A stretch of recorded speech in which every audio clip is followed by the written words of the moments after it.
영광의 왕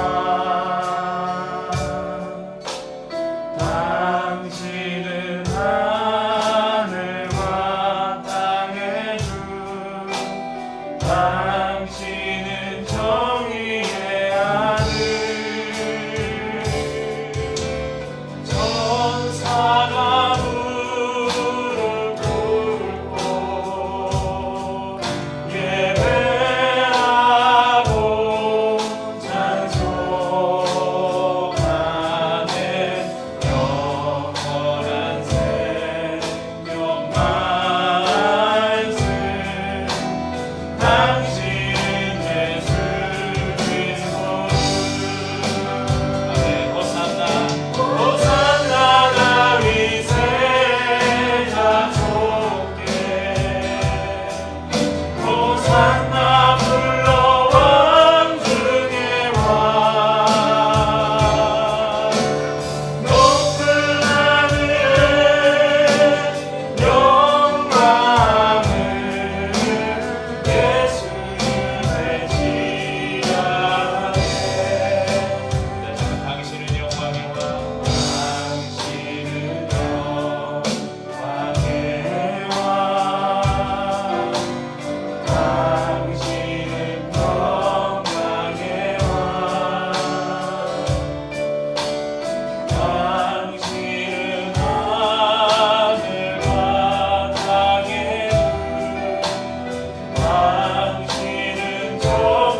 선포하리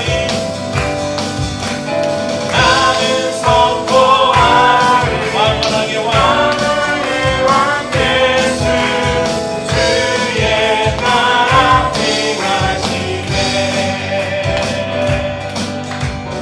아름다운 이야기가 있네 구세주의 사랑 이야기 영광스러운 전국 떠난 사랑 나와 같은 죄인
마지막 구절을 반복하면서 사랑을 나눈다니까 뭐래요?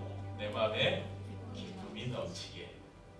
우리 이것을 나누는데 기쁨이 넘친다는 건 뭐예요? 채워지는 거잖아요. 나누는데 채워지는, 이게 사랑의 역설이 아닌가 그런 생각을 해봅니다. 특별히 우리가 하나님의 성품을 이야기할 때 두 가지로 대표적으로 하나님이 어떤 분이시냐 할 때 두 가지로 이야기를 하는데요. 하나님은 공의의 하나님이시다. 또 하나가 하나님은 사랑의 하나님이시다. 그러니까 공의와 사랑은 하나님의 아주 중요한 두 가지 속성입니다.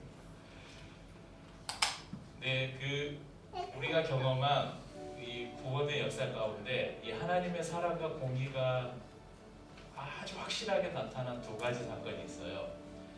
하나님 우리를 너무 사랑하시잖아요. 그러니까 이 죄인인 이 인간들 자신의 형상으로 창조한 이 피조물들이 타락했잖아요. 그래서 이들을 다시 원래의 자리로 회복시켜서 다시 교제하고 싶은데 죄 때문에 함께할 수 없는 거예요. 그런데 너무 사랑하는 거예요. 함께하고 싶은 거예요.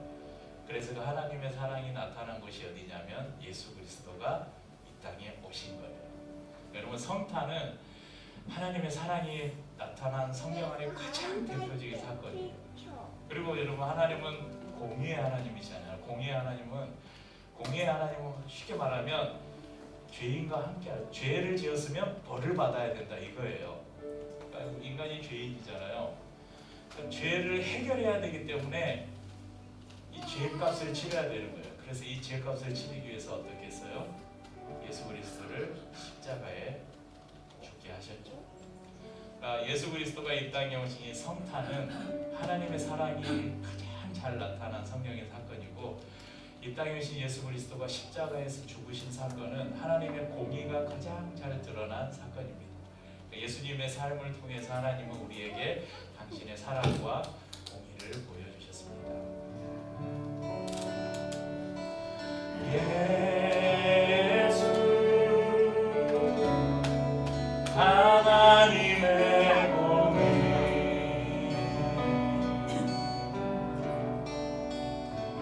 주독 생각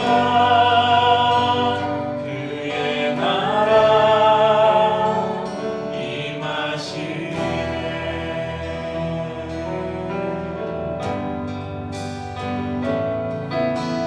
예수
함께 하시기 위해 버리시다 하는 제목을 함께 말씀을 나누겠습니다. 제가 아주 예전에 이 동일한 제목으로 설교를 한번 했어요. 그런데 동일한 제목인데 전혀 다른 본문으로, 그러니까 이 함께 하시기 위해서 예수님이 버리신 두 가지 사건이 있는데, 아까도 말씀드렸듯이 하늘의 보좌를 버리고 이 땅에 오신 사건, 그리고 온전히 자신을 비워서 십자가에 자신을 못 박으신 사건.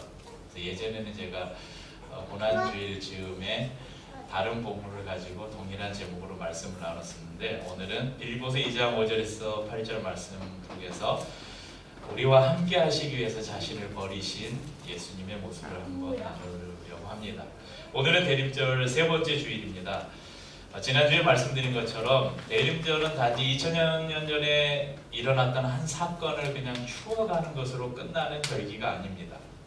추억하고 기념하는 것을 넘어서 우리를 구원하시기 위해서 이 땅에 오신 인간의 모습으로 오셨던 예수님을 우리가 기억하고, 지금 그 주님께서 우리와 함께 하심을 우리가 믿고 확신하고, 그리고 다시 오실 예수님을 기다리는 대망하는 절기가 바로 이 대림절입니다. 잠시 성탄절에 대해서 이야기를 해보자면, 우리 주원아 성탄절 며칠이야? 크리스마스 며칠이야? 잘 몰라? 그럼 세연이는 알아? 12월 25일. 네, 12월 25일. 12월 25일이 예수님이 태어나신 날이야? 네. 네, 우리 아이들은 12월 25일이 진짜 예수님 생일인 줄 알아요. 뭐 어른들은 그렇게 생각하시는 분들이 없으시겠지만, 네, 12월 25일은 예수님이 진짜 태어난 날이 아니에요. 네. 그날은 로마가 기독교를 국교로 인정하면서 당시에 로마의 가장 큰 축제일이었던 태양신을 섬기는 그 축제일을, 이제 우리가 예수를 믿는 기독교로 이 국교를 선포했으니까 이제 태양절을 없애고 이날을 예수님의 생일을 기념하는 날로, 축하하는 날로 정하자. 그래서 12월 25일이 예수님의 생일을 축하하는 크리스마스가 되었습니다. 오히려 이 성경에 기록된 여러 사건들 보면요, 성경에 이런 거 있잖아요. 예수님이 태어났을 때 찾아온 동방박사도 있고 한데, 그 목자들이 들에서 그 양을 치고 있었다, 이런 말이 나오잖아요. 이 목자들이 들에서 양을 치는 시기가 봄이거든요. 그래서 예수님의 생일은 엄밀하게 따져보면 봄쯤일 것이다, 그렇게 주장하는 학자들이 많습니다. 그러면 성탄절을 영어로는 크리스마스라고 하잖아요. 크리스마스는 크라이스트, 그러니까 그리스도, 그래서 마스, 이게 합쳐진 말인데, 그리스도를 예배하는 모임, 그리스도의 탄생을 기념하는 모임, 예배, 이런 말로 우리가 이해할 수 있습니다. 그래서 대부분의 교회들은, 모든 교회들이 다 크리스마스를 지키잖아요. 그런데 예수를 알지 못하는 사람들, 교회를 다니지 않는 사람들도 크리스마스를 다 지켜요. 다 챙겨요. 오히려 더 잘 지키는 것 같아요. 크리스마스가 되면 사람들이 선물을 주고받고 좋은 레스토랑을 예약해서 분위기를 내고, 거리에서 울려 퍼지는 캐롤을 들으면서 그 캐롤을 부르고, 교회를 안 다니는 수많은 연예인들, 가수들이 그 크리스마스 시즌이 되면 캐롤 앨범을 내고, 심지어는 개그맨 심영래 씨도 캐롤 냈던 눈 사이로 썰매를 타고 달릴까 말까. 여러분 이런 잘 모르시죠? 예전에 이런 캐롤 앨범도 있었어요. 그래서 교회를 다니지 않고 예수를 알지 못하는데도 메리 크리스마스, 해피 크리스마스라고 인사하고 노래를 하는 그런 계절이 바로 크리스마스입니다. 그런데 그렇게 이야기하면서도 크리스마스가 어떤 의미인지를 잘 이해하고 있는 사람들은 그리 많지 않죠. 저희 교회는 무슨 절, 무슨 주일 이런 특별한 절기를 지키지 않습니다. 제가 절기를 무시하거나 절기가 필요 없다는 절기 무용론을 주장하는 사람이어서가 아니라, 성경에 나오는 모든 절기는 이제 매주 우리가 드리는 예배 안에 다 담겨 있다고 생각하기 때문에 그렇습니다. 매주 우리가 모여서 드리는 이 예배를 통해서 그리고 나누는 말씀을 통해서 또 나누는 성찬을 통해서 우리는 매 주일을 가장 특별한 날로 우리는 지키고 있는 것이죠. 그래서 뭐 추수감사주일에 특별히 뭐 더 감사를 하고 맥추감사주일에 우리 보리 농사도 짓지도 않는데 맥추감사주일 되면 뭐 맥추감사주일 또 감사하고 성탄절 되면 예수님 막 축하 막 11법사 떨고 그러고 그리고 부활절 되면 여러분 막 예수님 부활했던 고난주간에 막 금식하고 막 하다가 부활절 때면 와 하고 막 이러잖아요. 이런 거 말고 그럼 매주일이 우리에게는 성탄절이잖아요. 매주일이 우리에게 오신 예수님 우리가 축하하고 기뻐하는 날이고 매주일이 부활하신 예수님과 함께하는 날이고 매주일이 우리에게 주신 은혜에 감사하는 날이고 그래서 그 주일의 예배를 강조하기 위해서 절기들을 특별하게 지키지 않는 것이지 그런 절기가 뭐 필요 없다 뭐 그런 생각은 아닙니다. 저희가 뭐 매 성탄절마다 특별하게 뭐 한 게 없어요. 24일 성탄 이브 되면 대부분의 교회들에서는 아주 1년에 가장 큰 행사들이 있는데 저희는 그동안 아무것도 안 해왔는데 올해는 특별하게 12월 25일이 마침 주일하고 딱 맞아 떨어져서 그래서 조금은 특별한 시간을 가져보자 해서 여러분 가족, 개인, 팀별로 찬양을 준비해서 주님의 탄생을 축하하는 시간을 가지려고 합니다. 잘 준비해 주세요. 다음 주까지 공명과 어떤 팀으로 중복 출전도 가능합니다.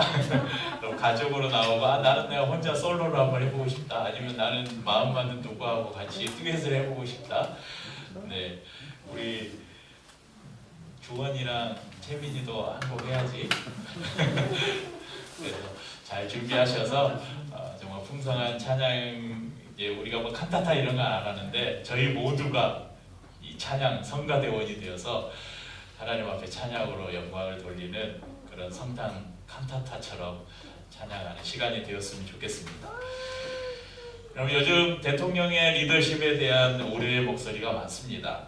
몇 개월 되지 않은 짧은 시간에 한 사람의 리더가 차지하는 영향력이 얼마나 큰지를 우리가 피부로 느끼고 있죠.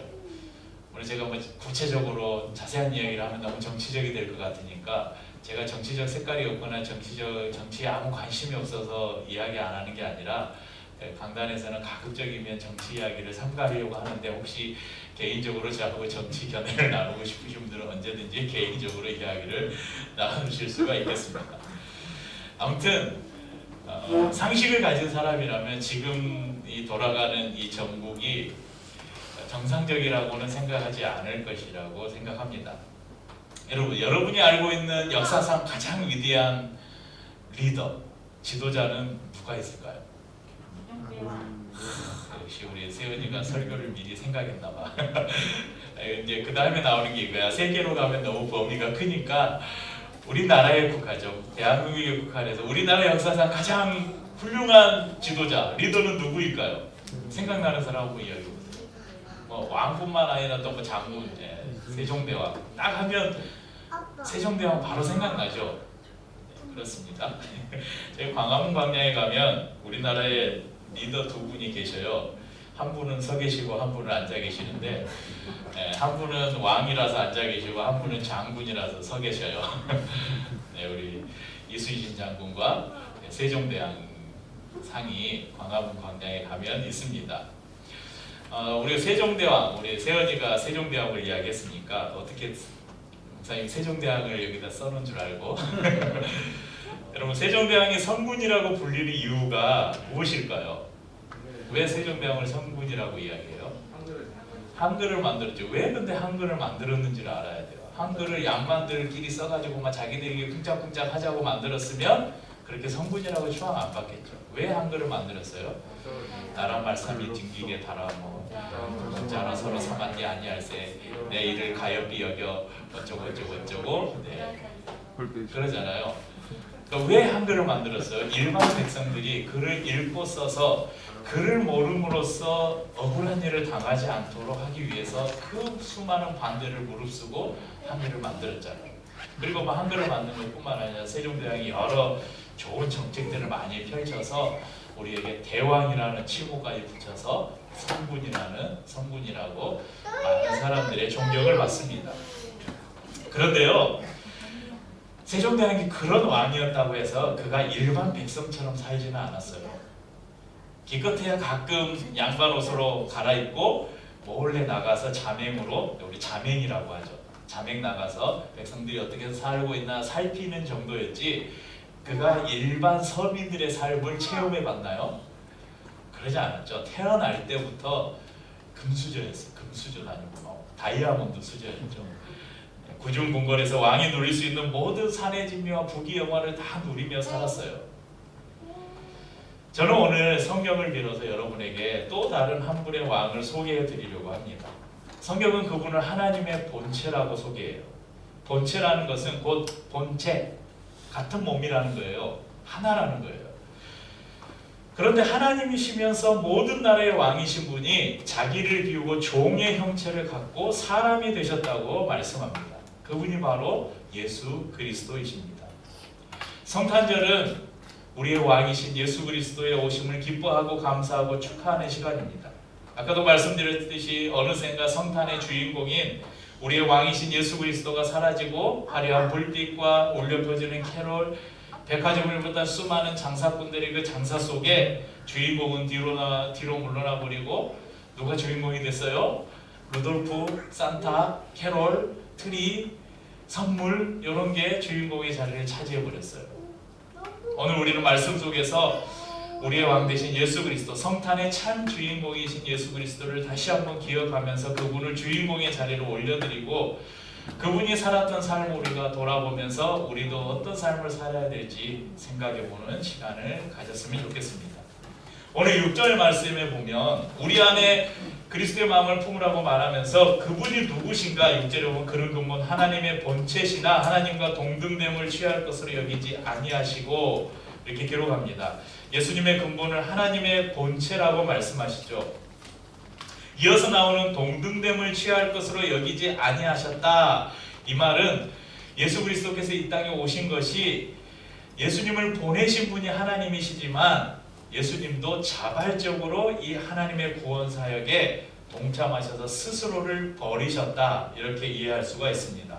그리고 이어지는 7절에서 오히려 자기를 비워 종의 형체를 가지사 사람들과 같이 되셨고 이렇게 말씀하죠. 자기를 비웠다는 표현으로 다시 말하고 있습니다. 그럼 우리가 이 말씀을 볼 때 한 가지 중요하게 잊지 말아야 될 것이 있는데 자기를 비웠다, 자기를 버렸다 이런 표현들이 성경에 써 있다고 해서 예수님께서 하나님이신 신성을 버리셨나? 그렇게 생각하시면 안 돼요. 하나님의 신성은 예수님이 이 땅에 오시기 전에도 이 땅에 계실 때에도 승천하셔서 지금 하나님의 보좌 우편에 계실 때에도 그리고 영광의 왕으로 다시 오실 때에도 그분은 여전히 하나님으로서의 신성을 가지고 계십니다. 그런데 하나님이신 분이 자기를 비우셨습니다. 무엇을 비우셨다는 것일까요? 첫 번째는 율법에 대한 유리한 관계를 비우셨어요. 좀 말이 어렵죠? 그러니까 말을 좀 쉽게 풀어드리면요, 예수님은 하나님이시기 때문에 죄가 있어요, 없어요? 죄가 없죠. 죄가 없다는 것은 율법에 대해서 자유하다는 거예요. 이 사람이 죄인이냐 아니냐, 예수님 시대, 예수님 이전에 구약 시대부터 예수님 시대까지 이 사람이 죄인이냐 아니냐를 누가 판단해요? 율법이 판단하는 거예요. 그러니까 율법에 의하면 예수님은 전혀 죄가 없으신 분이에요. 그런데 정죄를 받았잖아요. 율법의 어느 정죄도 받지 않는 분이 인간을 구속하시기 위해서 인간의 모습이 되셨고 율법의 정죄를 받으셔서 인간들이 져야 할 죄의 짐을 대신 지신 것입니다. 그래서 고린도후서 5장 21절에 이렇게 말씀합니다. 하나님이 죄를 알지도 못하신 이를 우리를 대신하여 죄로 삼으신 것은, 그러니까 죄를 알지도 못하신 이가 누구예요? 당신의 아들 예수 그리스도를 죄로 삼으신 것은, 그러니까 인간으로 보내신 것은, 그리고 십자가로 죽게 하신 것은 우리로 하여금 그 안에서 하나님의 의가 되게 하려 하심이라 이렇게 말씀합니다. 그분은 율법으로는 전혀 흠이 없으신 분이시고 죄와 상관없는 분이시지만 율법의 굴레 안으로 스스로 들어가신 것입니다. 그것이 율법에 대한 유리한 관계를 비우셨다는 의미입니다. 두 번째는 부요함을 비우셨습니다. 고린도후서 8장 9절에는 이렇게 말씀합니다. 우리 주 예수 그리스도의 은혜를 너희가 알거니와 부요하신 이로써 너희를 위하여 가난하게 되심은 그의 가난함으로 말미암아 너희를 부유하게 하려 하심이라. 그러니까 자신의 부유함을 버리신 이유가 무엇인가? 우리로 하여금, 가난한 우리로 하여금 부유하게 하기 위함이다, 이렇게 말씀하셔요. 예수님은 자기를 비우셨는데 무엇까지도 비우셨냐? 생명까지도 비우셨습니다. 여러분, 세상에 어떤 왕이 백성들을 위해서 궁궐을 버리고 가난한 삶을 자청하겠습니까? 하지만 예수님은 태어난 마구간도, 주무실 집도, 설교했던 배도, 그가 타고 예루살렘에 들어올 때 탔던 그 나귀도, 최후의 만찬을 나눴던 다락방도, 심지어는 그가 죽으시고 장사된 무덤마저도 다 빌린 거예요. 다 자기 게 아니에요. 예수님께 소유가 없었어요. 다 빌려서 쓰신 거예요. 그분은 모든 소유를 버리셨습니다. 세상을 만드시고 세상의 모든 것의 주인이신 분이 그 모든 부요함을 버리셨습니다. 왜? 오는데 아무도 아는 체를 안 해줘? 뚝? 세 번째, 예수님은 무엇을 비우셨냐? 하늘의 영광을 비우셨습니다. 예수님은 하늘에 계실 때 영광스러운 존재셨죠. 수많은 천사들로부터 경배와 찬양을 받으셨고 하나님 아버지의 기쁨이 되는 영광을 누렸습니다. 그런데 그런 영광을 비우셨습니다. 그리고 하찮은 피조물인 인간들로부터 멸시를 받고 조롱과 침뱉음을 당하고 결국 죽임을 당했습니다. 예수님께서 이렇게 율법에 대한 유리한 관계를 비우시고 자신의 모든 부요함을 비우시고 하늘의 영광마저 비우셨는데, 여러분, 비웠으면 뭘 채워야 되잖아요. 그분은 비웠던 그곳에 무엇을 채우셨냐면 종의 형체를 채우셨습니다.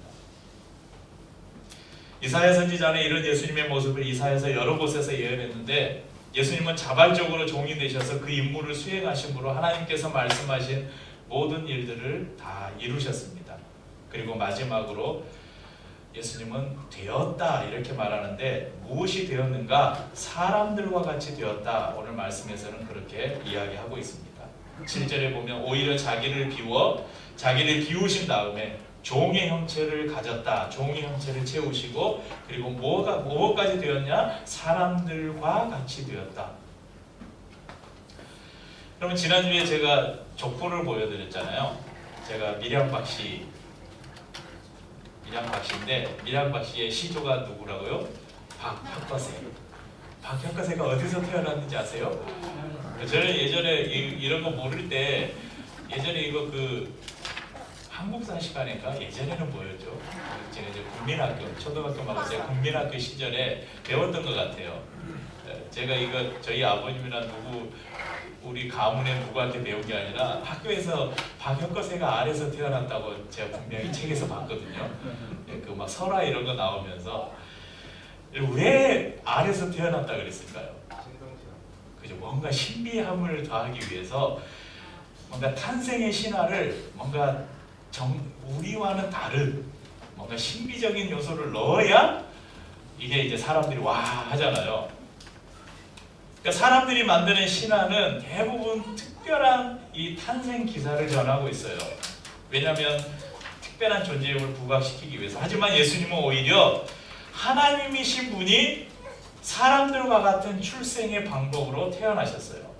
물론 동정녀 탄생이라는 임신의 그런 비밀이 있긴 하지만 예수님도 인간의 배를 빌려서 10개월 동안 여인의 뱃속에서 잉태되고 태어나시고 자라셨습니다.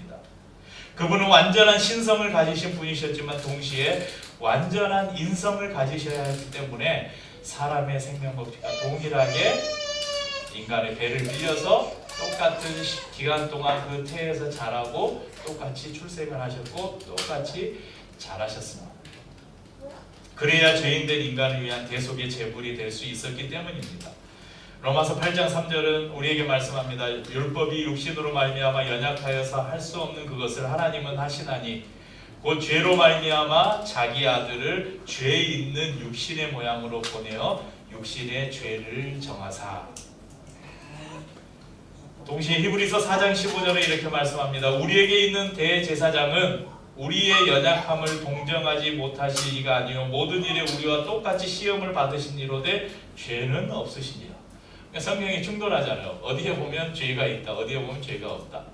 그러니까 이게 신성과 인성이 같이 존재하는 거예요. 충돌하는 게 아니라 예수님께서 완전한 하나님이면서 완전한 인간이기 때문에 이 두 가지가 충돌하는 게 아니라 함께 있는 것이죠. 사랑하는 성도님들, 세상에 이런 왕, 이런 신이 있었던 적이 있었습니까? 여러분, 신이 인간을 위해 인간이 되었다?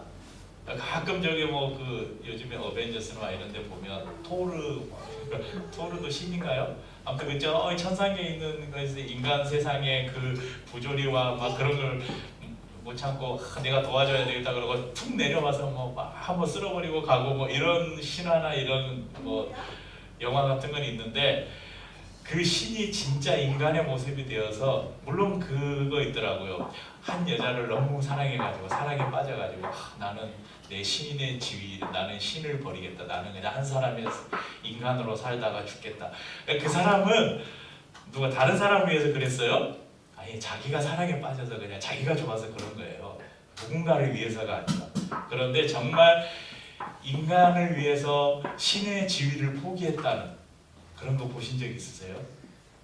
그런 왕이나 그런 신은 없습니다. 그런데 우리는 그런 분을 알고 있습니다. 바로 성탄절, 우리가 그분을 기억하는 날입니다. 모든 것을 가지신 세상의 창조자가 자신을 비우신 날입니다. 만왕의 왕이 종의 형체를 가지신 날입니다. 완전하신 하나님이 완전한 사람이 되신 날입니다. 그리고 예수님은 자신의 삶을 통해서 우리가 어떻게 살아야 하는지를 말씀하십니다.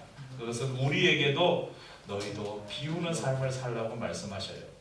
소유에 대한 지나친 욕심, 나만 잘 되면 된다는 이기적인 삶을 비우라고 우리에게 요구하십니다. 지배와 권력을 버리고 진정한 섬김의 모습을 가진 종의 모습을 가지라고 하십니다. 나의 입장이 아니라 상대방의 입장에서 함께 마음을 나누고 아파하며 짐을 같이 지는 사람이 되라고 하십니다. 그럼 한국이 비록 16강에서 탈락하긴 했지만 여전히 월드컵의 열기가 계속되고 있습니다. 네, 저도 어제 12시 경기를 보고 새벽 4시 경기는 도저히 볼 수 없어서 아침에 뉴스를 보는데 아주 요즘 재밌는 경기가 계속되고 있습니다. 네, 제가 그 2002년 월드컵보다 더 재밌는 것 같아요. 이번 월드컵이 아주 긴장감 있고. 네, 그래서 오늘 이제 월드컵 시즌이니까 오늘은 한 축구 선수를 여러분에게 소개해 드리려고 합니다. 이름은 세네갈 국가대표인 사디오 마네라는 선수입니다. 축구를 아주 좋아하지 않아도 웬만큼 보시는 분들은 이름 들어보셨죠?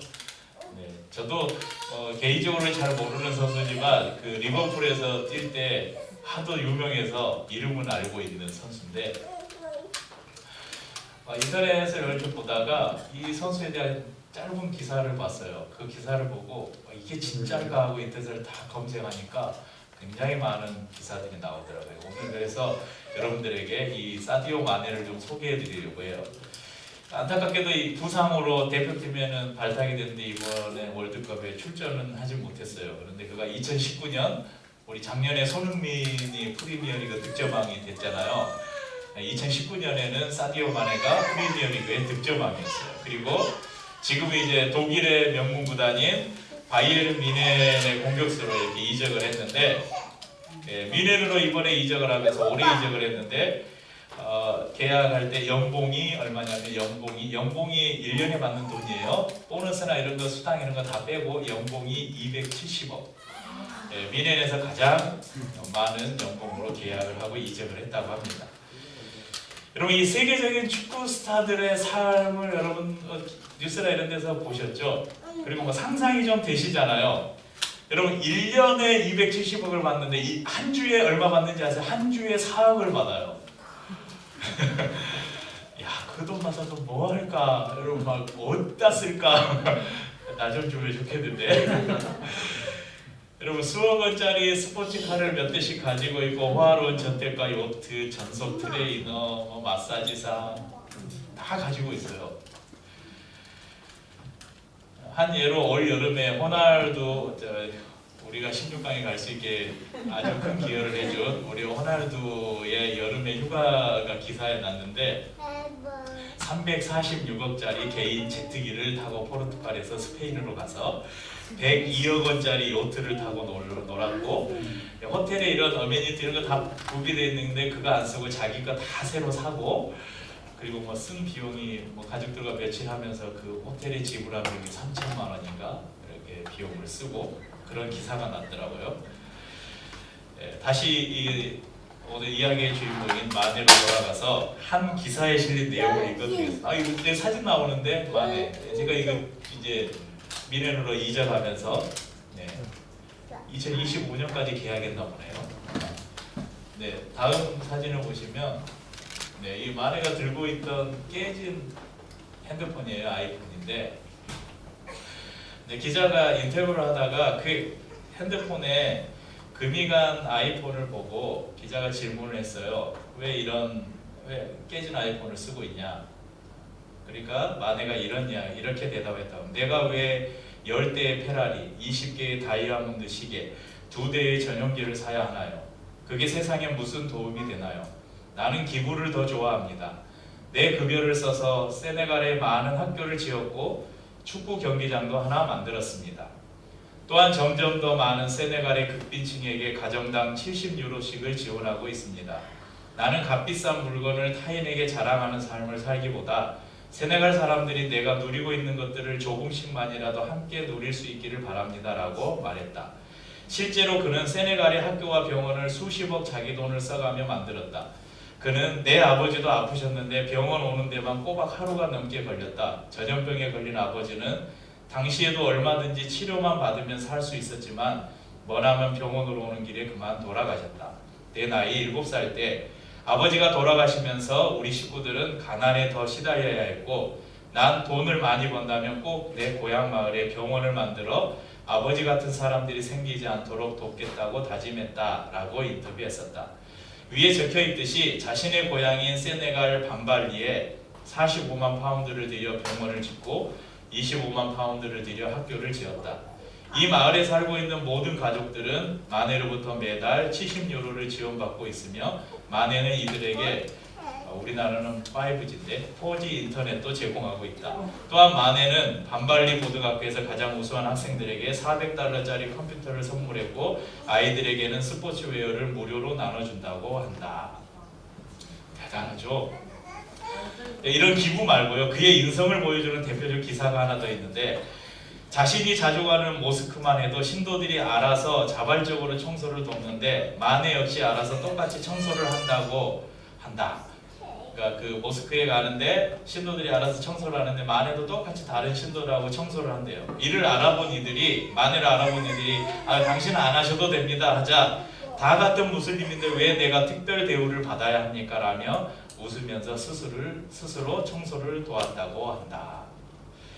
그럼 이 FIFA가 시상하는 세계 축구 협회인 이 FIFA가 시상하는 상 중에 축구 선수에게는 꿈 같은 상이 있잖아요. 발롱도르, 둥근 황금공이라는 의미라는데 발롱도르 상인데 올해는 레알 마드리드의 벤제마라는 선수가 받았습니다. 우리 손흥민 선수는 11위를 했대요. 그런데 2위를 누가 했냐? 사디오 마네가 투표에서 2위를 했어요. 아쉽게 발롱도르는 놓쳤지만 그가 올해 이 발롱도르 시상식에서 수상한 상이 하나 있어요. 무슨 상이면 소크라테스 상이에요. 소크라테스 하니까 그 철학자 소크라테스가 아니라 1980년대 이 브라질 그 독재에 맞서서 민주화 운동을 할 때 그 민주화 운동에 앞장섰던 유명한 브라질의 미드필더 축구 선수 소크라테스라는 선수가 있었다고 합니다. 이 선수를 기념해서 이 선수의 이름으로 상을 시상하는데 축구 선수 가운데 사회적 공헌이 가장 큰 선수에게 주어지는 상이 소크라테스 상인데 올해가 첫 1회였대요. 1회 첫 수상을 누가 했냐면 사디오 마네가 수상을 했습니다.